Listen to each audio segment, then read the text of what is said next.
नमस्कार, आप देख रहे हैं एवन उत्तराखंड और मैं हूं आपके साथ भारती उत्कर्ष जैन। बुलेटिन की शुरुआत करेंगे इस वक्त की हेडलाइंस के साथ। केंद्रीय परिवहन मंत्री अशोक कटारिया ने जागेश्वर धाम में की पूजा अर्चना। आचार्य गिरीश भट्ट ने रुद्राक्ष माला और शॉल की भेंट। सहकारिता मंत्री बीएल वर्मा रहे मौजूद।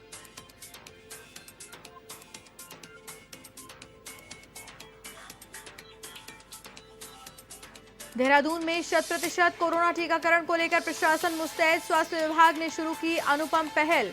18 अक्टूबर से 2 नवंबर तक चलाया जाएगा महा वैक्सीनेशन कार्यक्रम।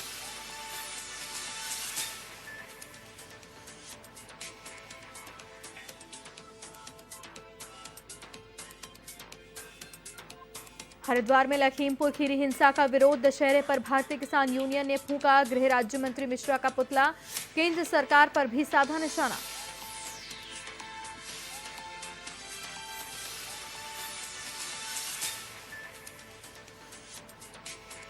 धर्मनगरी हरिद्वार में धूमधाम से मनाया जा रहा है दशहरे का पर्व। अखाड़ा महानिर्वाणी के साधु संतों ने की वैदिक विधि से शस्त्रों की पूजा, तो नागा सन्यासियों के धर्म रक्षा के बलिदान को भी किया गया याद।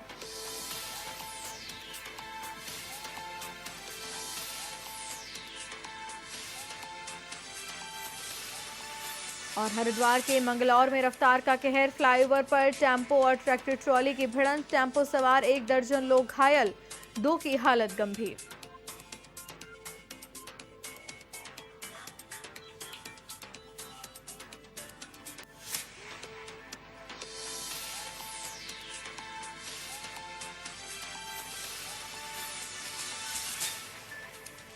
अल्मोड़ा के प्रसिद्ध जागेश्वर धाम में केंद्रीय परिवहन मंत्री अशोक कटारिया, केंद्रीय राज्य सहकारिता और उत्तर पूर्वी क्षेत्र विकास मंत्री बीएल वर्मा और यूपी के संगठन महामंत्री सुनील बंसल जागेश्वर धाम पहुंचे। धाम पर पहुंचने पर मंदिर प्रबंधन समिति की प्रबंधक ज्योत्सना पंत, प्रधान पुजारी कैलाश चंद्र भट्ट, हेमंत और आचार्य गिरीश भट्ट ने रुद्राक्ष माला और शॉल भेंट की और उन सभी का स्वागत किया। उन्होंने जागेश्वर धाम में पूजा अनुष्ठान और हवन भी किया।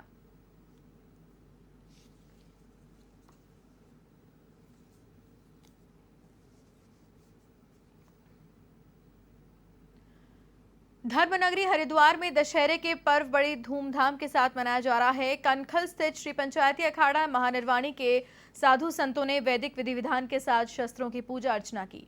अखाड़े के इष्ट देव श्री सूर्य प्रकाश और भैरव प्रकाश नामक भालों के साथ ही अखाड़े के अन्य हथियारों को गंगाजल और पंचामृत से स्नान कराया।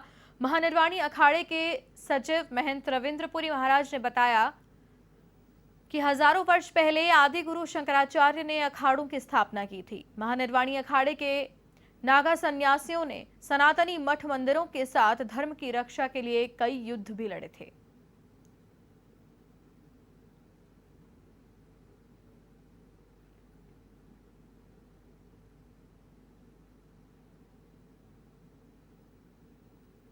प्रत्येक वर्ष माँ भगवती जगदम्बा का जो आश्विन मास के नवरात्रि का समापन विजयदशमी का पर्व मनाया जाता है।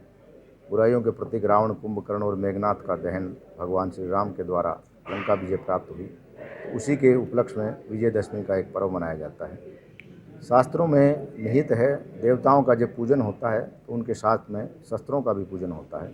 हमारी प्राचीन वैदिक परंपरा है। शक्ति का जो संचार हमारे शरीर में भगवती जगदम्बा की पूजा के बाद होता है, उसमें हम राष्ट्र रक्षा और धर्म रक्षा के लिए वैदिक सनातन जो परंपरा है, श्री पंचायती अखाड़ा महानिर्वाणी के नागा सन्यासियों के द्वारा प्रत्येक वर्ष विजयदशमी दशहरे के पर्व पर अपने प्राचीन शस्त्र अस्त्रों का पूजन होता है। उत्तराखंड के सितारगंज में पूर्व विधायक नारायण पाल ने अपनी पत्नी के साथ कन्या पूजन कर लोगों को बेटी बचाओ बेटी पढ़ाओ का संदेश दिया। इस दौरान पूर्व विधायक ने 101 कन्याओं के पांव पखारे, साथ ही सभी को प्रसाद भी वितरित किया।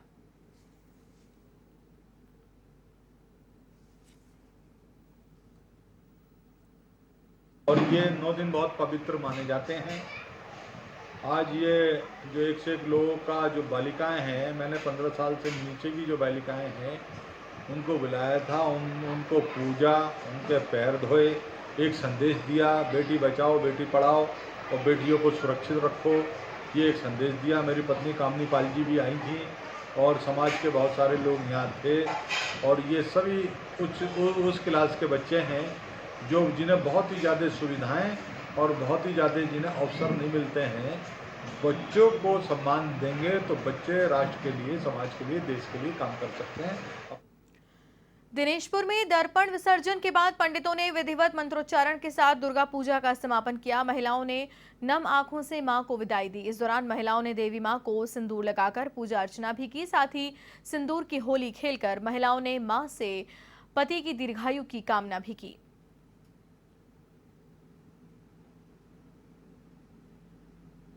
दुर्गा पूजा का अंतिम दिन और इस दिन दशमी पूजा के उपरांत सारी माताएं एक साथ होकर के अपने सुहाग की मंगल कामना के साथ साथ परिवार और समाज की मंगल कामना के साथ साथ सिंदूर खेला करती है, ताकि मां इसी सिंदूर के साथ सब लोग सुखी रहे, सब लोग शांति से रहे, यही कामना मां के साथ किया जाता है। उत्तराखंड के हरिद्वार में योग गुरु बाबा रामदेव ने सभी को दशहरे की बधाई देते हुए कहा कि त्योहार को मनाते समय कोरोना के प्रति सावधानी जरूर बरतें। कनखल के दिव्य योग मंदिर में पत्रकारों से मुखातिब होते हुए स्वामी रामदेव ने कहा कि वैक्सीन की डबल डोज और योग आयुर्वेद के संयुक्त उपयोग से शरीर में रोग प्रतिरोधक क्षमता बढ़ाई जा सकती है, जिससे कि बीमारियों से बचाव किया जा सकता है। इसीलिए कोरोना से डरने के बजाय सावधानी बरतने की आवश्यकता है। वैक्सीन की डबल डोज और योग आयुर्वेद के संयुक्त प्रयोग से व्यक्ति के भीतर एक ऐसा ब्रह्मास्त्र, एक ऐसी संजीवनी शक्ति पैदा हो जाती है, जिससे व्यक्ति कोरोना से लेकर के तमाम bacterial, viral, fungal disease, communicable, non communicable disease, lifestyle और जेनेटिक डिजीज से लड़ने का सामर्थ्य अर्जित कर लेता है। इसलिए माना कि सामान्य सावधानी की जरूरत है, लेकिन यदि लोगों ने अपनी इनर स्ट्रेंथ को बरकरार रखा तो किसी तरह का ना कोई कोरोना का खतरा है, ना कोई बीमारियों का। हल्द्वानी दौरे पर पहुंचे कैबिनेट मंत्री गणेश जोशी ने यशपाल आर्य और विधायक संजीव आर्य को इंपोर्टेड माल बताते हुए कहा कि वो भाजपा में आए और वापस चले गए। उनके आने और जाने से पार्टी को कोई फर्क नहीं पड़ता।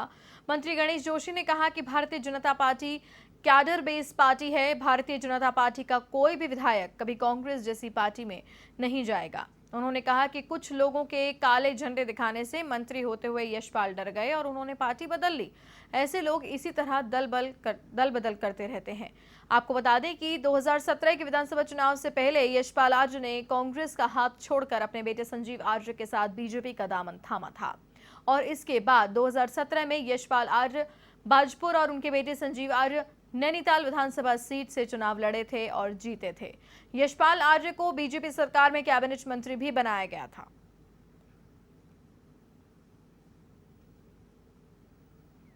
जहाँ तक भारतीय जनता पार्टी की बात है, भारतीय जनता पार्टी एक कैडर बेस्ड पार्टी है और भारतीय जनता पार्टी का कोई भी विधायक कांग्रेस में जाने वाला नहीं है। ये तो इम्पोर्टेड माल था, आया और चला गया और उनके आने जाने से कोई फर्क भी नहीं पड़ने वाला है।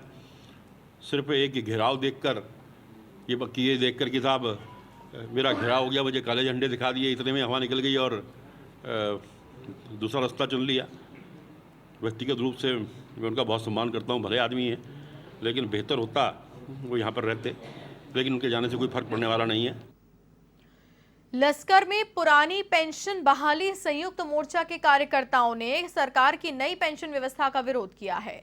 मोर्चा के जिला संयोजक विवेक सैनी की अगुवाई में तहसील मुख्यालय पर प्रदर्शन किया और नई पेंशन व्यवस्था को रावण रूपी बताते हुए इसके पुतले का दहन किया। विवेक सैनी ने कहा कि नई पेंशन व्यवस्था कर्मचारियों के हितों पर कुठाराघात है। इसके लागू होने पर कर्मचारियों का जीवन दुश्वार हो जाएगा, इसलिए पुरानी पेंशन व्यवस्था को तुरंत बहाल किया जाए।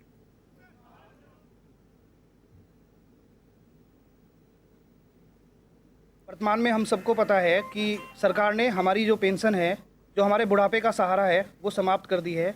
जबकि आज जितने भी जनप्रतिनिधि चुने जाते हैं उनकी पेंशन पर कोई भी रोक नहीं है। तो हमारी ये डिमांड है सरकार से, क्योंकि हम भी सरकार का अंग हैं और सरकार का लगातार काम करते हैं, तो हमारी जो पुरानी पेंशन है, हमारे बुढ़ापे का सहारा, रिटायरमेंट होने के बाद एक कर्मचारी का सहारा उसकी पेंशन होती है, तो वो पेंशन हमारी बहाल की। अल्मोड़ा जिले के विकासखंड सल्ट में विधायक महेश जीना ने कोविड महामारी से निपटने के लिए 18 लाख रुपए की धनराशि मछोड़ के राज्य के आयुर्वेदिक चिकित्सालय को दी। इस राशि से स्वास्थ्य सामग्री और अस्पताल में मरम्मत और सुधारीकरण होगा। महेश जीना ने बताया कि अस्पताल के ये कार्य जल्द ही प्रारंभ कर दिए जाएंगे। इस मौके पर त्रिभुवन सत्यवली युवा मोर्चा महामंत्री हंसा नेगी, जाख ग्राम प्रधान दीपक रावत, मछोड़ ग्राम प्रधान ईश्वरी दत्त सत्यवली सहित कई लोग उपस्थित रहे।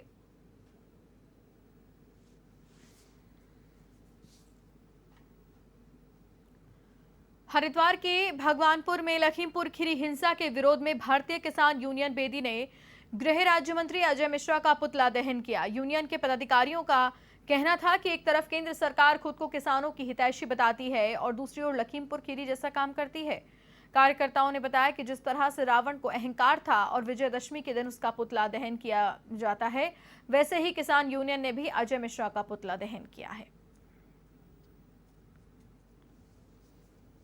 रावण जो था उसको जलाया जाता है आज के दिन, यानी कि अहंकार था उसका यहाँ पे खत्म कर दिया जाता है। अहंकारी रावण इसी तरीके से हम इस केंद्र में बैठी जो सरकार है, इसके अहंकार का दहन हमने किया है। हमने अजय मिश्रा, इसके बेटे ने लखीमपुर खीरी में 4-5 किसानों का नरसंहार किया है, उनको मार दिया है।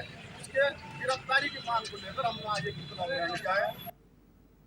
खबर उत्तराखंड के बाजपुर से है, जहां बन्नाखेड़ा निवासी युवक ने कोतवाली में गांव के 3 लोगों पर उसकी मां के साथ मारपीट और दुष्कर्म के प्रयास का आरोप लगाते हुए मामला दर्ज कराया है। इस दौरान पीड़ित ने आरोपियों के खिलाफ कार्रवाई की भी मांग की है। आपको बता दें कि बन्नाखेड़ा निवासी युवक ने गांव के ही एक व्यक्ति और उसके बेटों पर ये संगीन आरोप लगाए हैं। फिलहाल पुलिस पूरे मामले की जांच पड़ताल कर रही है।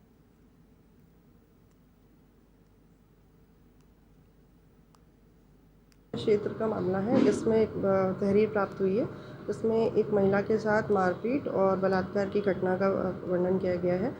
हमने तहरीर प्राप्त कर ली है, मुकदमा लिखा जा रहा है और संबंधित के विरुद्ध कड़ी कार्रवाई की जाएगी। हरिद्वार के मंगलौर से खबर, फ्लाईओवर पर टेम्पो और ट्रैक्टर ट्रॉली में भिड़ंत, टेम्पो में सवार 1 दर्जन लोग घायल, 2 की हालत गंभीर। घायलों में महिलाएं और बच्चे भी शामिल बताए जा रहे हैं। हरिद्वार से इस वक्त की बड़ी खबर, अपने बच्चों सहित दिहाड़ी के लिए जा रहे थे श्रमिक, रुड़की सिविल अस्पताल में घायलों को भर्ती कराया गया है। टेम्पो में सवार 1 दर्जन लोग घायल हुए हैं और 2 की हालत गंभीर बताई जा रही है, जिन्हें अस्पताल में भर्ती कराया जा चुका है। घायलों में महिलाएं और बच्चे भी शामिल हैं।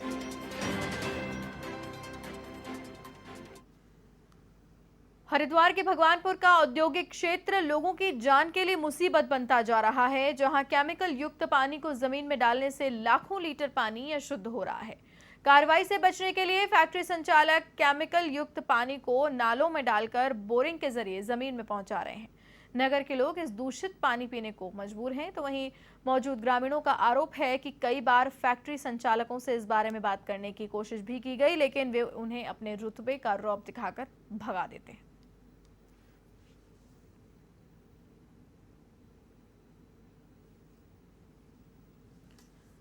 सांस्कृतिक नगरी अल्मोड़ा में 9 दिनों की पूजा के बाद विजयादशमी पर प्रतिमाओं का विसर्जन किया गया, जिसे लेकर पूरे बाजार में भव्य शोभा यात्रा निकाली गई। इस दौरान कई लोगों ने माता की पूजा की, उनका स्वागत सत्कार किया, जिसके बाद मूर्तियों को विसर्जित कर दिया गया।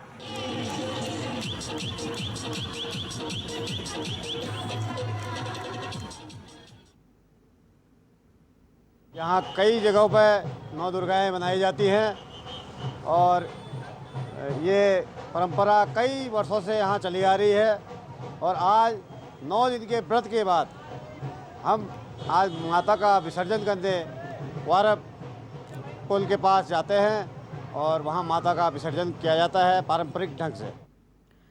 बिजली विभाग की लापरवाही से हल्द्वानी के गौला पार्क क्षेत्र के लोगों में आक्रोश व्याप्त है। ग्रामीणों का आरोप है कि विद्युत विभाग की लापरवाही के चलते कभी भी बड़ा हादसा हो सकता है। विद्युत विभाग की लापरवाही को कई बार उच्च अधिकारियों को अवगत कराने के बाद भी अधिकारी मूक दर्शक बने हुए बैठे हैं। दरअसल स्थानीय ग्रामीण बिजली के खंभों पर झूलते तार से दहशत के साए में जी रहे हैं।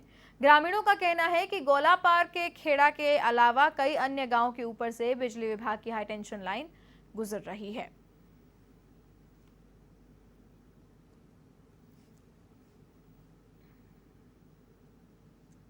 सर आते हैं लेकिन सुनवाई कुछ भी नहीं हुई आज तक। और ये तार इतना ढीला हो गया कि ये और कहते हैं ये गिर रहा है, गिर जा रहा है बार बार। अच्छा। थोड़ी हवा चलती है, तूफान चलता है, तार गिर जाता है नीचे से। हमारे बाइक से एक बार गाड़ी में भी आग लगने से बाल बाल बच गई है। और इसी वजह से और करंट भी आता है तार में। और हम लोगों ने ऑफिस में भी पहुंच चुके हैं और यहाँ पर भी कितने अधिकारियों को बुलाया, लेकिन किसी ने आज तक हाँ हो जाएगा, 3 दिन में हो जाएगा, 2 दिन में हो जाएगा, यही हम लोगों को बताया जाता है। इससे पहले हम जय साहब 2-3 बार आ गए हैं यहाँ पर, ग्राम प्रधान ने बुलाया उनको, उनने मुआयना किया, उसके नाम कहने के बाद हाँ कल 2-3 दिन में हम हटा देंगे। 2-3 दिन में देखते देखते आज 3 महीने गुजर गए हैं। और उसके बाद से हम एसएन साहब के पास गए, उनने वहाँ के लिए आदेश किया, एडीओ साहब के लिए पांडे जी के लिए, पांडे जी के पास सुभाषनगर में गए, उन्होंने कहा हाँ जे को बुलवाया, जे ये साहब आए वो ये कर रहे हैं हमसे, तुम झूठ बोल रहे हो, कुछ में खतरा यात्रा नहीं है, खाली तुम हमको बेवकूफ़ बनाने। बरसात से पहले भी परेशान थे, तार कितने बार गिरा। उसके बाद हम वहाँ भी गए कि ऑफिस में गए, ऑफिस वालों ने कहा कि हो जाएगा काम। उसके बाद हमने पुरानी जेई ने कहा कि हम तुम्हें नई लाइन दे रहे हैं, उसमें कनेक्शन देंगे। हमें तार मंगाए, तार हमने अंदर रखे हैं, 2 महीने हो गए हैं। और उसके बाद हम पेड़ भी, पानी भर गया, पेड़ के नीचे जाते हैं, करंट आता, हमें पीछे जाने से बारिश में पानी से नहीं जा पाते। उत्तराखंड के देहरादून में कोरोना के 100% टीकाकरण के लिए स्वास्थ्य विभाग मुस्तैद है और इसी को लेकर जिला प्रशासन, स्वास्थ्य विभाग और स्मार्ट सिटी परियोजना के संयुक्त प्रयासों से अनुपम पहल शुरू की जा रही है, जिसके तहत 18 अक्टूबर से 2 नवंबर तक कोरोना का महा वैक्सीनेशन कार्यक्रम आयोजित किया जाएगा। इस दौरान टीकाकरण की दूसरी डोज लेने पर स्मार्ट सिटी की ओर से प्रायोजित लकी ड्रॉ के माध्यम से लोगों को पुरस्कृत भी किया जाएगा।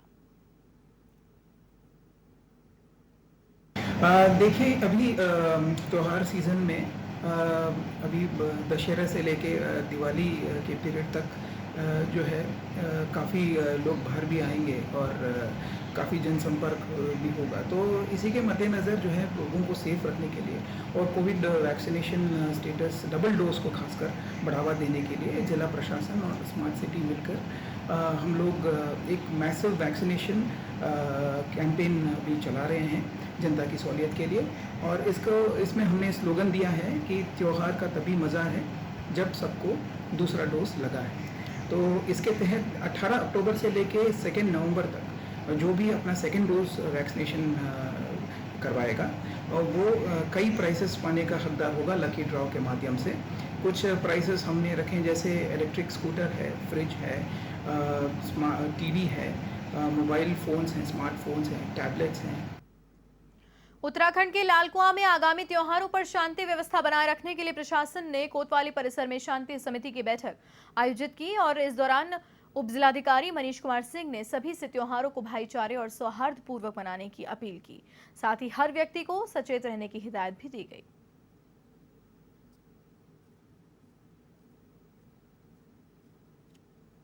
इसके साथ ही साथ विजयादशमी है, नवरात्रि चल रही है अभी। इन सब त्योहारों को देखते हुए लालकुआं थाने में पुलिस कमेटी की बैठक का आयोजन किया गया।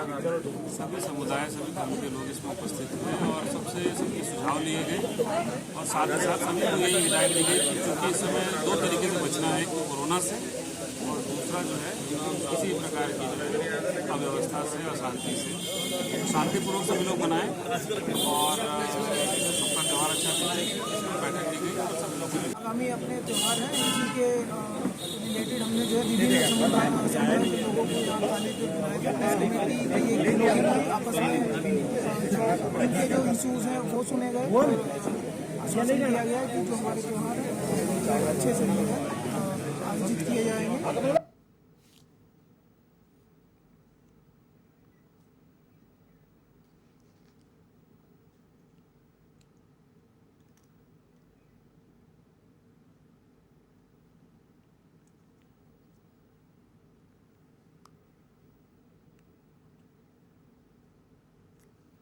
और इसी के साथ इस बुलेटिन में फिलहाल के लिए इतना ही। देश और दुनिया की तमाम बड़ी खबरों के लिए आप देखते रहिए A1 TV। नमस्कार।